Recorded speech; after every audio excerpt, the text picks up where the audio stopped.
Bienvenidos a esta catequesis que vamos a tener en el día de hoy, dando continuidad al tema que venimos trabajando sobre el sacramento del bautismo. Ya hemos visto, pues esta sería la cuarta catequesis con relación a este tema sacramental. En la primera hablamos de el sacramento y los sacramentales. La segunda nos acercamos ya concretamente al sacramento del bautismo, hablando de sus signos. Y en la tercera, que vimos la semana pasada, con relación a aquellas personas que participan del sacramento del bautismo. Y hoy vamos a cerrar este ciclo de la catequesis sobre el sacramento del bautismo, hablando propiamente del rito del sacramento.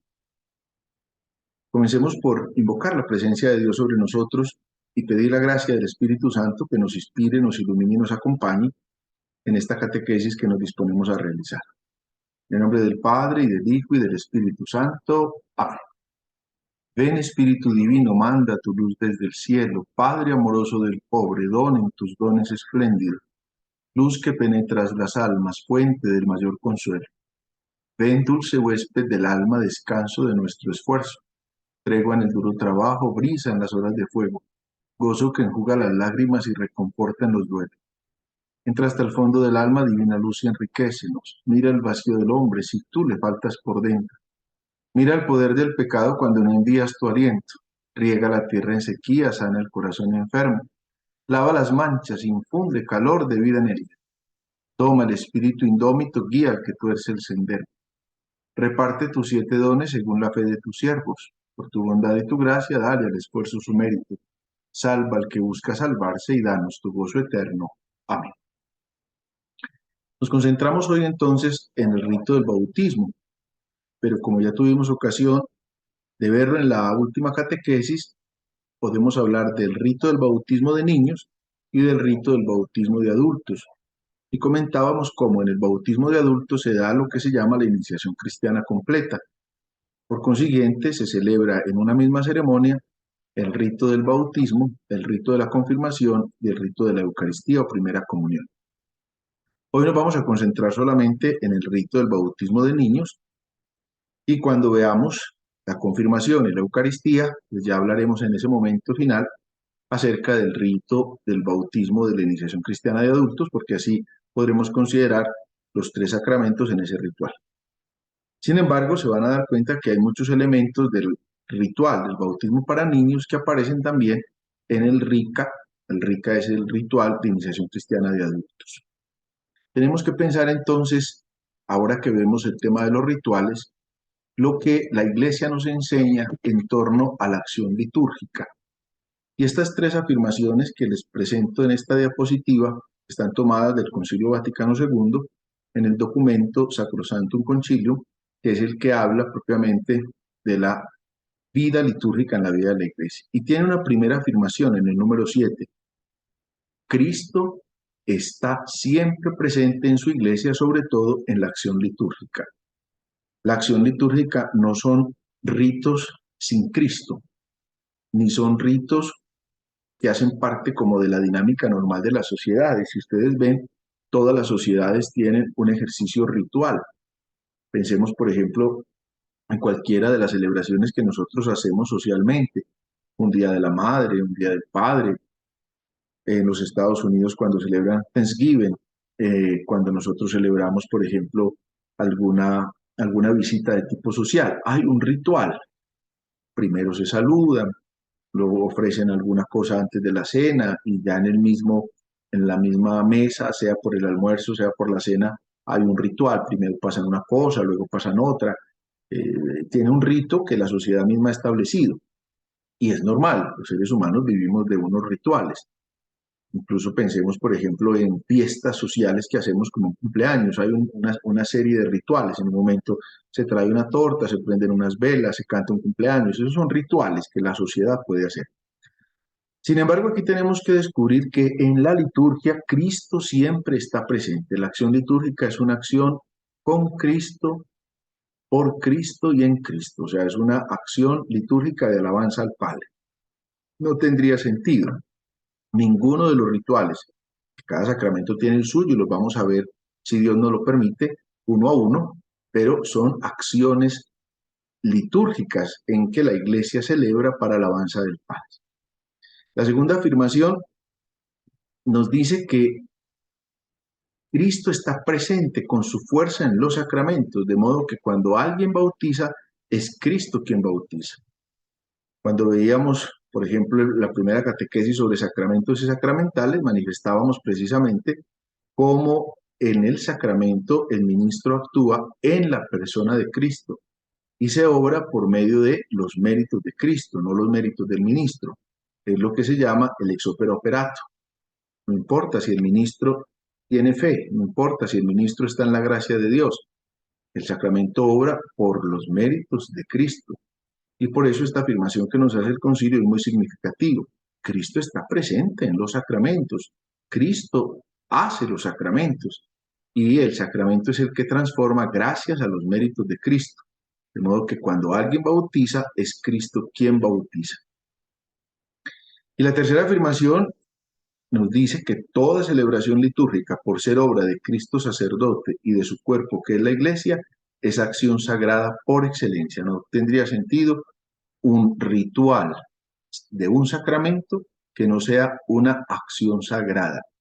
Y la Iglesia ha valorado mucho este elemento. Piense, por ejemplo, en el caso del bautismo, cuando advierte que el bautismo no se hace en cualquier parte.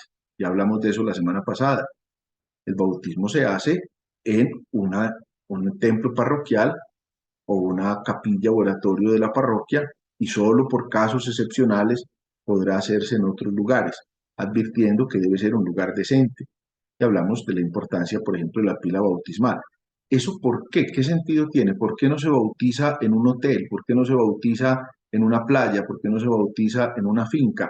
Porque el lugar sagrado nos hace tomar conciencia de modo catequético que ya de por sí el rito que se está celebrando es ante todo una acción sagrada. Y esto es muy significativo en este y en todos los otros sacramentos. Ya lo veremos también de modo particular cuando hablemos del lugar de la celebración del matrimonio, porque muchas personas quieren casarse en un hotel o quieren casarse en una finca o en una sala de banquetes y le van restando la sacralidad que el sacramento de por sí tiene. De manera que no podemos olvidarnos que la celebración litúrgica es ante todo una acción sagrada en la que obra Cristo sacerdote y la iglesia que es su cuerpo. Vamos entonces paso a paso a mirar el rito del sacramento del bautismo y yo los invito a que cada uno, pues sin duda, puede que no se acuerde del día de su bautizo, porque seguramente a la mayoría de los que estamos aquí presentes nos bautizaron cuando todavía éramos muy bebés y no tenemos eso en la memoria, pero estas celebraciones o este momento ritual que todos vivimos, pues tienen un compromiso que a lo largo de la vida se va proyectando y es ahí donde cuando yo voy tomando conciencia de esto que ya obró en mí hace algún tiempo cuando me bautizaron, sigue vigente y me compromete a una realidad de vida que sin duda es la que va a ser en mí un camino de santificación, un camino de vida cristiana. Viene el primer momento. Y el primer momento es un momento de acogida. Tiene incluso un signo que el ritual nos presenta muy especial, porque es el rito de la acogida del bautizado que se puede hacer en la puerta. El sacerdote va a la puerta y allí encuentra al que se va a bautizar, que llamamos catecúmeno, con sus padres y padrinos. Sin embargo, también el ritual permite que en cualquier lugar de la iglesia estén los que van a ejercitar como padres y padrinos y obviamente el catecúmeno que va a ser bautizado. Esta acogida tiene un signo muy especial porque lo primero que se pregunta a los padres es, ¿ustedes qué nombre quieren darle al niño? Porque el nombre es lo que identifica. El nombre tiene un sentido muy especial, incluso el mismo nombre de Dios. Si ustedes miran en el Antiguo Testamento, Dios no tiene nombre. Nosotros encontramos figuras cuando Moisés le pregunta en la zarza ardiendo que no se consume, que dice quítate las sandalias que el lugar que pisas santo es, entonces lo manda que vaya donde el faraón y pregunta, y entonces yo digo que ¿quién me mandó? Y entonces Dios le contesta, yo soy, te manda. Y eso significa la palabra Yahvé, Él es, eso significa. Y encontramos otras realidades como Adonai, Sadai, Elohim, que aparece en el Antiguo Testamento, que si nosotros miramos la traducción, lo único que dice es, Él es el Señor del viento, el Señor del aire, Él le manda a decir. Jesús mismo tampoco le da un nombre, simplemente designa una realidad, porque Jesús cuando se refiere a Dios, se refiere como Abba, Padre. Entonces nosotros por eso cuando nos referimos a Dios, nosotros le decimos Padre. No tiene un nombre como lo tendrá, por ejemplo, en la cosmología, en la cosmogonía, perdón, del pueblo romano o del pueblo griego, que se llamaban Zeus o se llamaba Paco o se llamaba Diana, o en fin, nombres que le daban a esos dioses. Aquí no. Él es el Padre, Él es la figura que nosotros tenemos. Pues esa misma figura va a ser parte de nuestra realidad. Cuando yo me presento mi nombre, o sea, mi nombre me identifica. Cuando usted ve en su teléfono celular la llamada, usted ve que aparece un nombre y ese nombre le trae toda una realidad. Incluso cuando ya una persona conoce a otra y tocan la puerta, usted pregunta quién es, y el otro simplemente contesta yo soy. Entonces viene toda la realidad de lo que esa persona es. Pues aquí aparece esa figura. ¿Qué nombre quieren darle al niño? ¿Cómo va a ser conocido? El nombre, piense usted en el libro del Apocalipsis, dice, vi en el libro el nombre de los elegidos, el nombre del bautizo que es inscrito en el libro de la vida. Y una vez que los papás dicen cuál es el nombre que quieren para el niño, para la niña, viene una pregunta: ¿qué piden a la iglesia de Dios para ese hijo? Y obviamente los padres responden la fe, responde el bautizo, que ya lo tuvimos ocasión también de hablar en un momento particular. Inmediatamente ya se involucran a los padrinos y a los padrinos se les hace también una pregunta. ¿Ustedes entonces están dispuestos a ayudar a los papás de este niño en esta educación de la fe? Y los padrinos obviamente responden que sí. Y ahí el ministro con los papás advierte: la comunidad cristiana te recibe con gran alegría y yo en su nombre te signo ahora con la señal de la cruz de Cristo Salvador, y tus padres y padrinos harán sobre ti lo mismo. Fíjense que aparece la señal de la cruz al comienzo de la celebración. Esto señala la marca, la impronta, el sello de Cristo sobre el que va a pertenecer a él mismo, o sea, sobre el que va a ser bautizado, y significa la gracia de la redención que Cristo nos ha adquirido por la cruz. Ese es el primer momento entonces que se tiene en este ritual, que es el momento en que padres y padrinos representan a la comunidad que presenta al niño que va a ser bautizado. Acuérdense ustedes que el niño no es consciente de lo que está pasando, pero el niño es bautizado en la fe de la comunidad, comunidad que está representada en sus papás naturales y en sus padrinos. Por eso la norma, también lo vimos la semana pasada, determina que los padrinos tienen unas condiciones específicas. Ya hablamos de eso la vez pasada, por eso no lo voy a repetir, pero la última de las condiciones es que no pueden ser padrinos ni el papá ni la mamá de quien va a ser bautizado. ¿Por qué? Porque el padrino o la madrina asumen una paternidad, una maternidad de tipo espiritual. El primer momento entonces es la acogida. Viene el segundo momento, y el segundo momento es la liturgia de la palabra. Vamos a encontrar que en todos los rituales la palabra de Dios tiene una fuerza muy importante. ¿Por qué? Porque la palabra de Dios ilumina con la verdad revelada a los candidatos y a la asamblea que está ahí, acompañando a quien va a ser bautizado. Y al mismo tiempo esa palabra de Dios suscita la respuesta de la fe, que está inseparada del bautizo. En efecto, pues el bautizo es un modo particular, el sacramento de la fe, porque es la entrada sacramental en la vida de la fe. Y no se puede conocer a Cristo desconociendo las Escrituras. Eso ya lo advertía San Jerónimo. Desconocer las Escrituras es desconocer a Cristo. Por eso la palabra de Dios siempre va a tener un lugar preponderante dentro del rito que se celebre, porque es lo que ilumina la vida de estas personas que van a ser bautizadas. La liturgia de la palabra entonces se convierte desde el principio en la ruta que el bautizado va a tener para el encuentro con Dios. Fíjense que la fe entra por el oído, dice San Pablo, por la tontería de la predicación. De manera que la manera que yo tengo de conocer al Padre es por medio de lo que Jesús ha revelado. Y la manera de yo encontrar lo que Jesús ha revelado es precisamente la palabra de Dios. La sabiduría de Dios viene expresamente manifestada en la palabra. La palabra es la semilla, incluso hay muchas parábolas que Jesús mismo nos explica en la que muestra cómo la palabra es la que da la vida. El Evangelio de Juan, en el inicio, en el capítulo 1, empieza diciendo precisamente eso.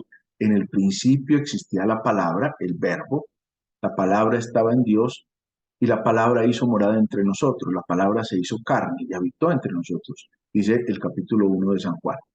La palabra no es la letra, la palabra no es una hoja que está escrita, la palabra es el verbo, la palabra es Cristo mismo. Y en la medida en que yo me abra a la acción de Cristo, pues estoy permitiendo que la revelación obre en mí y le respondo desde la fe.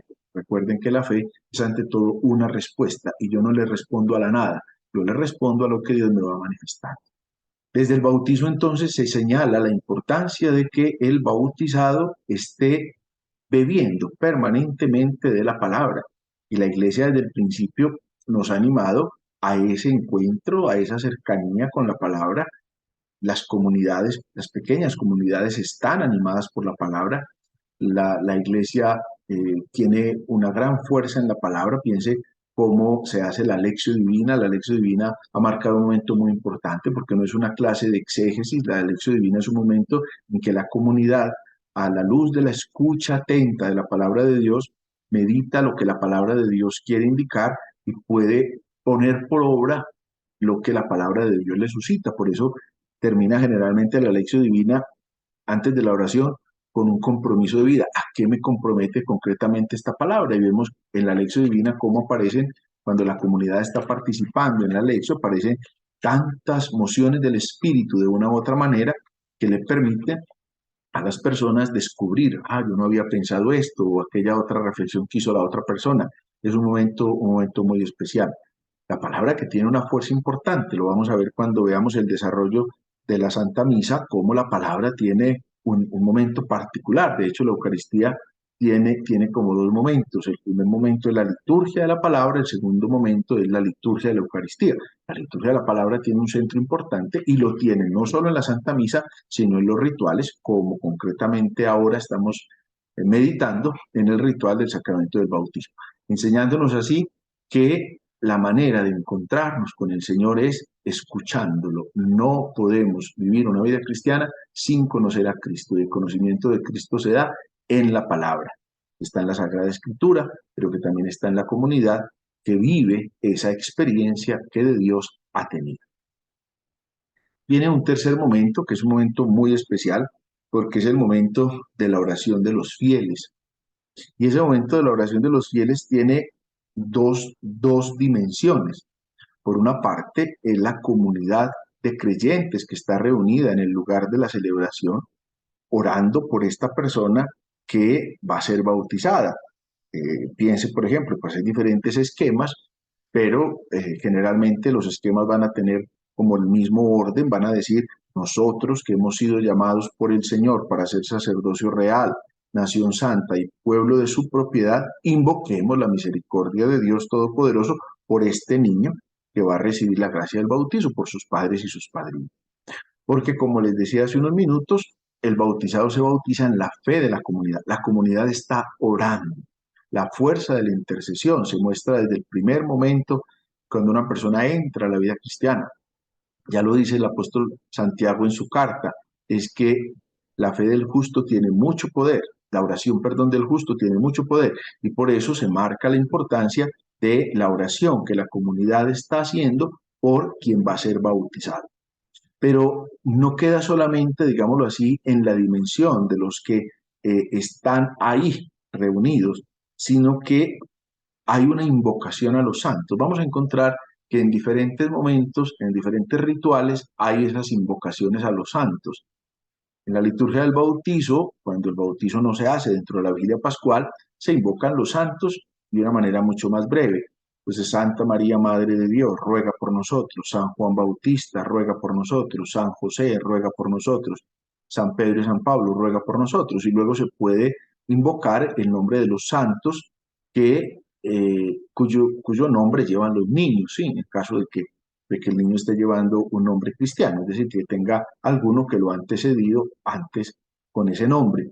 Antiguamente era mucho más estricta la normativa de la iglesia, no se podían bautizar niños que no tuvieran un santo que lo patrocinara. Es famoso, por ejemplo, las historias de Santa Gema, que es una santa pasionista, o la historia de Madre Laura, porque cuando fueron a bautizar a Gema y a Laura, el padre que iba a bautizar dijo, pero ellas no tienen un santo con ese nombre. Y los papás respondieron en momentos distintos, obviamente, porque Gema y Laura son de épocas distintas, pues que esta niña sea la primera que lleve ese nombre. Y efectivamente, pues sabemos que Gema llegó a ser santa y que Laura también.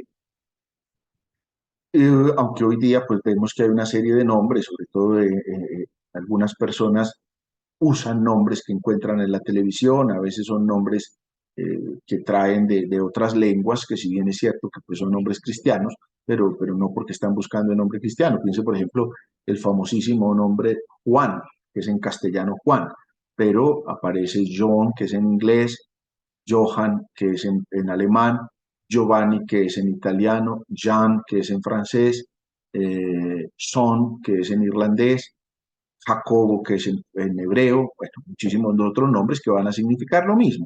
Es el mismo nombre, solo que a veces vamos tomando nombres porque los ven en televisión. Incluso, por ejemplo, se vuelve a veces muy difícil con la escritura que se pone. Por ejemplo, el nombre de John. Yo lo he visto John o JNHO, o por ejemplo con Y de yuca, YON, o Y de yuca, HON, en fin, a veces unas mezclas que incluso hacen hasta muy difícil el tema para todos los documentos que se tienen que llevar con el nombre de una persona. Entonces, aquí vemos que en el ritual, pues hay breve, cuando el bautizo se realiza, la breve invocación de los santos, cuando el bautizo se realiza en la vigilia pascual, el sacerdote que preside la vigilia pascual, si canta, y si no sabe cantar o no puede, pues reza una gran lista de santos.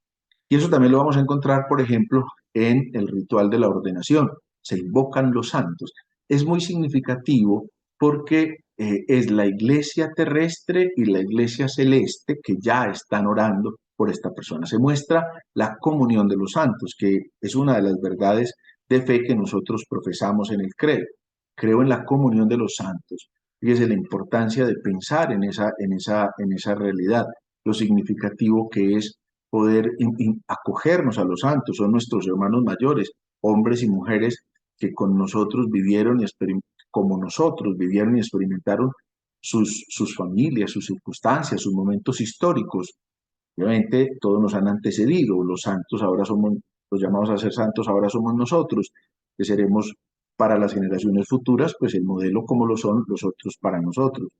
Yo particularmente gusto mucho cuando voy a alguna parte y hay la tumba de un santo, poder ir a ese lugar y encomendarme a la protección de ese santo, incluso como acto de piedad, siempre rezo las letanías a los santos, de aquellos santos a los que yo he tenido la fortuna de ir a sus tumbas, y invocándome a ellos, como que hay una hermandad muy bonita con esto. Entonces, dentro de este momento que le sigue a la liturgia de la palabra, está la iglesia entera, la iglesia terrestre y la iglesia celeste, pidiendo por este niño o esta niña que va a recibir la gracia del bautismo.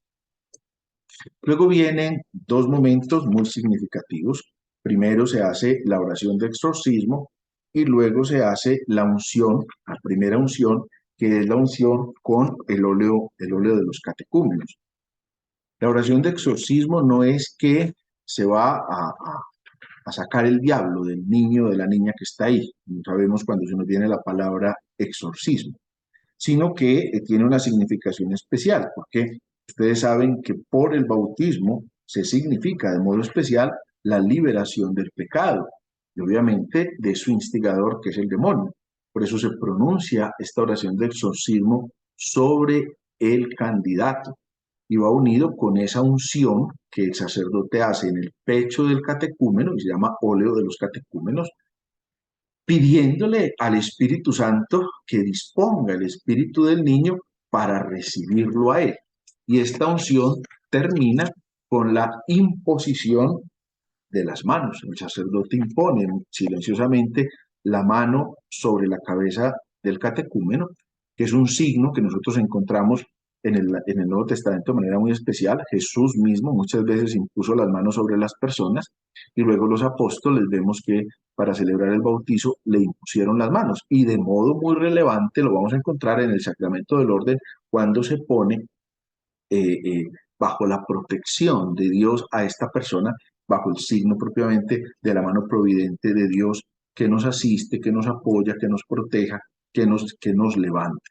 Entonces la oración de exorcismo, la primera unción y la imposición de las manos marcan este momento particular en el cual ese catecúmeno es confiado a la misericordia, a la protección, al amparo de Dios. Viene luego un momento muy, muy significativo y es precisamente el momento de la bendición del agua bautismal. El agua es consagrada mediante la oración en la que se implora el Espíritu Santo. Este signo de la bendición del agua tiene un momento muy relevante en la vigilia pascual. De hecho, las personas llevan el agua a la ceremonia de la vigilia pascual para tener el agua de la Pascua bendecida. La iglesia pide a Dios por medio de su Hijo Jesucristo, el poder del Espíritu Santo descienda sobre esa agua, a fin de que los que sean bautizados con esa agua nazcan del agua y del Espíritu Santo. La bendición del agua tiene una significación muy especial, incluso tiene unos momentos muy significativos. Yo creo que ya hablé de ellos en una catequesis anterior con relación al agua. Va siendo como un desarrollo en la misma eh, eucología. Eucología es la ciencia que hace las oraciones, que estudia y que organiza las oraciones que usamos en la iglesia. La eucología de esta bendición es muy bonita porque empieza mostrando precisamente cómo Dios ha realizado obras admirables por medio del agua. El agua que es ante todo un signo de vida, para que así significara la gracia del bautismo. Y empieza diciéndonos cómo desde el principio de la creación el Espíritu se cernía sobre las aguas. Génesis 1:1. En el principio todo era caos y oscuridad y el Espíritu de Dios aleteaba sobre las aguas. Tiene una oracioncita que dice: tu Espíritu en los orígenes del mundo se cernía sobre las aguas para que ya desde entonces ellas recibieran el poder de santificar. Luego hace una referencia al diluvio como un momento de purificación, porque el agua del bautizo también es un momento de purificación. Luego hace una referencia a las aguas del Mar Rojo que se abrieron para que el pueblo de Israel pasara a pie limpio, a pie seco, a pie enjuto, como dice a veces la oración, como un signo de la liberación. Luego, como Jesucristo mismo fue bautizado en las aguas del Jordán y ahí fue ungido por el Espíritu Santo. Y luego Jesucristo resucitado manda a sus apóstoles: vayan y hagan que todos los pueblos sean mis discípulos, bautizándolos en el nombre del Padre, del Hijo y del Espíritu Santo. Y luego el ministro implora al Padre Celestial: bueno, mira ahora el rostro de tu iglesia y abre para ella la fuente del bautismo. Reciba esta agua por el Espíritu Santo, la gracia de tu unigénito, para que el hombre creado a tu imagen, purificado de su antiguo pecado, por el sacramento del bautismo, renazca a una nueva vida del agua y del Espíritu Santo. O sea, la bendición del agua tiene toda esa connotación de la acción salvífica de Dios que no se detiene, marcada por la historia pasada, pero también en proyección al futuro de ese niño que va a ser bautizado y que va o está invitado a vivir propiamente en la gracia del bautismo. Luego viene el momento propiamente de la renuncia y de la profesión de fe, que se hace entre la bendición del agua y el momento en que se derrama el agua sobre el bautizado. Se renuncia al mal. ¿Y quién renuncia? Renuncian los padres y padrinos. Incluso en la munición que se hace antes se les dice: muy bien, ustedes, padres y padrinos, por el sacramento del bautismo, saben que este niño que han presentado a la iglesia va a recibir la gracia del Espíritu Santo y va a recibir una vida nueva. Ustedes están llamados a recordar, el día de su bautismo, a renunciar al pecado y a profesar la fe, comprometiéndose con esto, que van a ayudarle a esta nueva criatura a renunciar al mal y a profesar la misma fe. Es la tarea del padrino. Por eso la semana pasada, cuando hablábamos precisamente de quiénes son los que participan del rito, de la celebración, en el momento ritual, decíamos, el padrino no tiene sentido que sea una persona que no profese la fe católica, una persona que no profesa siquiera la fe en Cristo, no tiene sentido. ¿Por qué? Porque obviamente su cometido fundamental es ayudarle a este nuevo bautizado a elegir el bien y a evitar el mal. ¿De acuerdo a qué? A lo que el Evangelio enseña. Y ahí llevar a este bautizado a poder profesar la fe, en lo que llamamos normalmente el símbolo de la fe, o conocido también como el credo. Entonces vienen las renuncias. Entonces le preguntan, bueno, ustedes renuncian al pecado para vivir en la libertad de los hijos de Dios. Ustedes renuncian a todas las seducciones del mal para que el pecado no los esclavice. Ustedes renuncian a Satanás, fuente de autor del pecado. A las tres preguntas responden sí, pero al mismo tiempo se están comprometiendo a que le van a enseñar al niño a eso. Y luego viene propiamente el credo, que aquí en el ritual la iglesia nos lo presenta en forma de pregunta. El domingo generalmente profesamos todos la fe, tenemos dos credos en el misal, ya hablaremos de eso en el momento que hablemos de la Eucaristía, pero aquí solamente como anticipo, uno es más corto que el otro, todos los dos tienen en esencia lo mismo, solo que uno es más corto que el otro. Por eso a veces la gente lo conoce como el credo largo, como el credo corto, o alguno dice, no, es que yo me sé el credo viejo, y la verdad es que los dos credos responden a la misma época. Estamos hablando del siglo IV. Entonces aquí este es un momento muy importante porque los padrinos se están manifestando propiamente en lo que creen y en lo que están dispuestos a compartir con esta persona que va a recibir el bautismo. Luego viene propiamente el momento de el bautismo, cuando se derrama el agua sobre la persona. Ya vimos que hay dos maneras de producir esta ablución con el agua bautismal.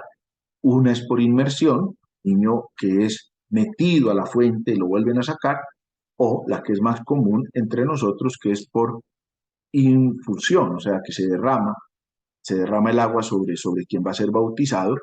Eso significa, como ya lo vimos también, la muerte al pecado y la entrada en la vida de la Santísima Trinidad. Y por eso a la acción de derramar el agua sobre la cabeza del niño viene en la triple manifestación de la Trinidad. Y se dice el nombre del bautizado, diciéndole, fulanito, yo te bautizo en el nombre del Padre y del Hijo y del Espíritu Santo. Luego de que viene la marca con el santo crisma, la unción con el santo crisma, es el crisma con óleo perfumado, que es consagrado por el obispo en la misa que se llama la misa crismal, en esa misa que aquí en el caso de Medellín la celebramos el jueves antes del jueves santo. En esa misa crismal se bendicen tres óleos, el óleo de los catecúmenos, que ya vimos que lo usamos en el bautizo, el óleo de los enfermos, que será usado en el sacramento de la unción de los enfermos, y el santo crisma. El santo crisma es el único de esos tres óleos, los tres óleos son tomados del olivo, son aceite de olivo, pero al santo crisma se le echa perfume para significar lo que ya va a decir San Pablo, ustedes son el buen olor de Cristo. Ustedes son ungidos por el Espíritu Santo, incorporados a Cristo, que es ungido sacerdote, profeta y rey. Después de esto viene propiamente la vestidura blanca y el cirio encendido. Son dos momentos muy significativos porque la vestidura blanca, a veces el sacerdote puede poner su estola sobre la cabeza del niño, o puede ponerle un corporal, un purificador blanco, o a veces el mismo gorrito que traen los niños, como vemos ahí en la diapositiva, se le pone porque es el signo de que el bautizado se ha revestido de Cristo, ha resucitado con Cristo. Es un momento muy especial. Incluso el sacerdote dice que esta vestidura blanca sea signo de tu dignidad de cristiano. Manténla sin mancha hasta la venida del Señor. Es un momento muy especial. En la liturgia antigua, estoy hablando de los primeros siglos, bajaba a la piscina el hombre o la mujer que fuera a ser bautizado. Cuando bajaba las escaleras iba haciendo las renuncias. Renuncias al pecado, sí, bajaba una escala. Renuncia a Satanás, sí, hasta que llegaba al agua.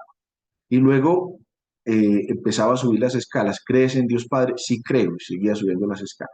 O sea, ya después de haber sido bautizado. Y cuando terminaba ya subir la piscina, entonces el padrino y la madrina le ponían la vestidura blanca, que era más o menos la que, como la que usamos los sacerdotes en la misa. Fíjese que el sacerdote o el obispo o el diácono usamos una vestidura blanca porque es signo de la realidad bautismal. Viene este momento que estamos viendo aquí dentro del ritual, que es la vestidura blanca. Y junto con eso se enciende un cirio cuya luz se toma del cirio pascual. ¿Por qué? Porque la luz de Cristo está simbolizada en el cirio pascual. Es el momento en el que se le dice a los padres y padrinos, bueno, a ustedes se les confía el alimentar esta luz para que su hijo, iluminado por Cristo, camine siempre como hijo de la luz y perseverando en la fe pueda salir con todos los santos en el cielo al encuentro del Señor. Termina así el rito del bautizo con estas dos figuras, la vestidura blanca y el cirio encendido. Luego de que la comunidad, unida ya al niño o a la niña que ha recibido el bautizo, se junta a orar con la oración que Cristo mismo enseñó, pronunciando esas dos dimensiones especiales que nos da el bautizo, la de ser hijos de Dios y la de ser hermanos en la iglesia. Y por eso se pronuncia la oración Padre nuestro. Padre porque somos hijos, nuestro porque somos hermanos.